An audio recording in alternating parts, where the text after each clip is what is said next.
Hello everyone and welcome to today's video. We'll be going over Leetcode problem number 1581, which is customer who visited but did not make any transactions. This is a easy Leetcode problem that we'll be solving in MySQL. So if we look at our schema, we'll see that we have a table named visits and then also a table named transactions. And the visits table contains visit ID and customer ID. And then the transactions table contains transaction ID, visit ID, and amount.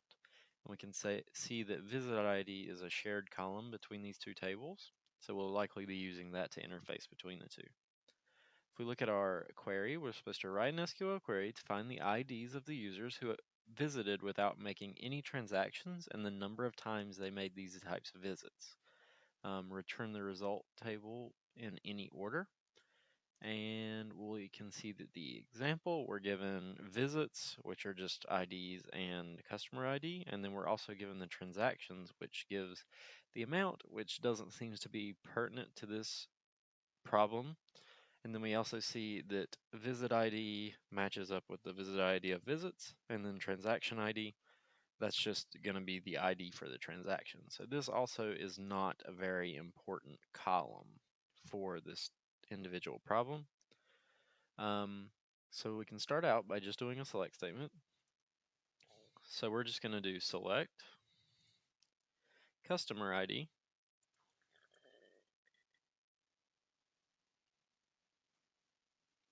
and we can see that here. So write an SQL query to find the IDs of the users. So that's just customer ID, who visited without making any transactions, and count the number of times they made these types of visits. So now we're also going to use a count function just to get the number of times that the customer ID shows up. So we're going to do count, and let's look down.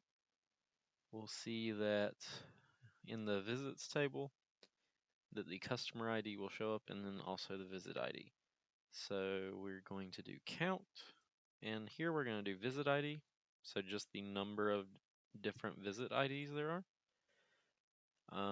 And then we're also going to do rename that column. So we can see here, we're going to rename that as count no trans. So we're just going to do as, and then count no and trans. So now we're going to do from visits,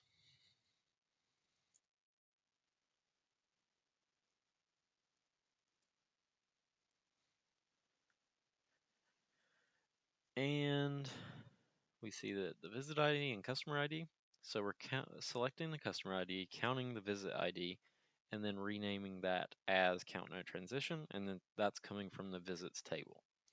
So now what we're going to do is do a where statement just to filter out which customer IDs were not involved in a transaction. So we're going to do where and then visit ID, because this is the common variable between these two tables. So visit ID in transactions and visit ID in visits. So we're going to do where visit ID not in, because we can clearly see the things that are in this transactions table, but we want those that are not in the transactions table. Because if they're in the transactions table, that means they did purchase something, and we're looking for those who did not purchase something. So this not in combination right here is going to say we want all of those customer IDs that did not show up in the transactions table, or visit IDs, I mean. So now we're going to do not in, and then we can just set up another select statement here just to select all of those that are in the transactions table.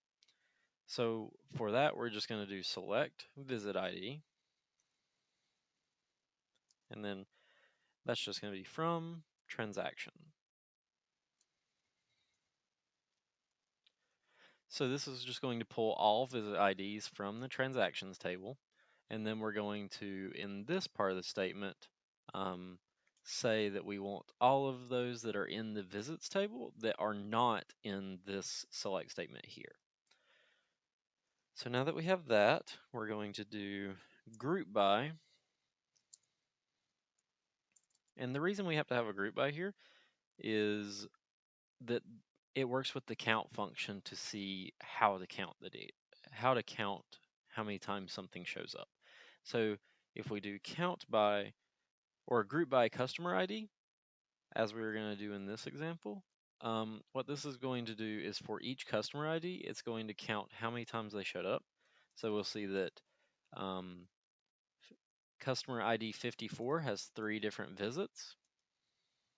So that would be counted 3 times if it also satisfies our where statement. So now we can see we can run this. Visit ID, that's spelled incorrectly.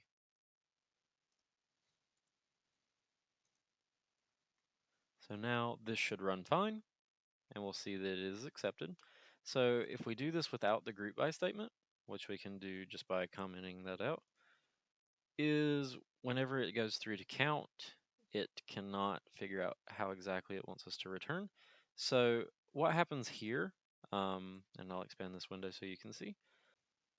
So what happened in this example is it chose the customer ID 30, and then it just counted the number of visit IDs that were available to it. So we see that these all add up to 4, but here it just counted to 4 without linking it to the customer ID.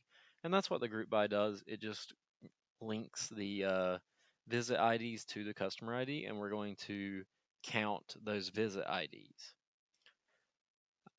So now we can just unquote that, run again, and now it will perform correctly.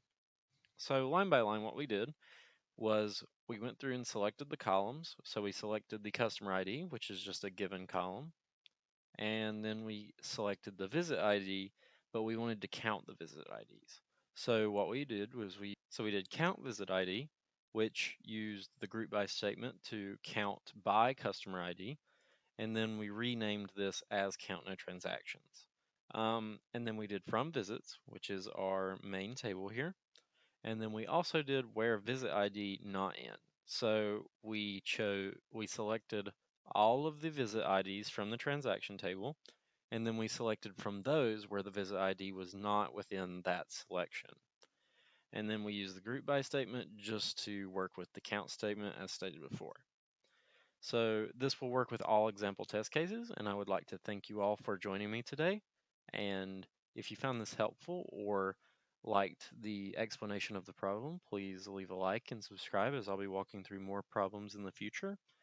And if you were to approach this problem in a different manner, please leave that in the comments below, and I'll definitely read your solution. And I'll see you next time. Thank you.